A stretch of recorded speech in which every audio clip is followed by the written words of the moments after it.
Nalimbuwwad ang truck na nagkarga og baso graba sa dulhugong dapit sa bukirang Barangay sa Campo 4, dakbayan sa Talisay. Ang report ni Femari Dumabok. Usa ka lane na lang ang magamit sa Cebu-Toledo Wharf habig sa Barangay Campo 4 sa dakbayan sa Talisay sugod pasado alas 10 ganihang buntag. Human ni ali kini dakong truck nga nalimbuwad sa dan.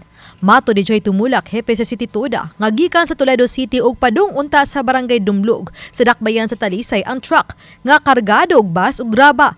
Dihang nahitabo ang disgrasya. Samtang nagdulhog ni siya, matod pa niya, nag-apply siya og engine brake, unya nag-apply po siya kining air brake, pero samtang nagdulhog, kalit kunong ang iyang sakyanan. Pagpasiyo sa iyang sakyanan, iyang nakita na sa left na ay mga balay na pisdan, unya sa luyos mga balay, pang-pang, moto nga iyang gilubag ang manubila, paingon dire sa kilid sa pang-pang, bali kilid sa bungtod. Nadasmagan sa truck ang usa ka nagpark nga motorsiklo og multi-cab pick-up type. Hinungdan sa pagkalimbuwad usab niini.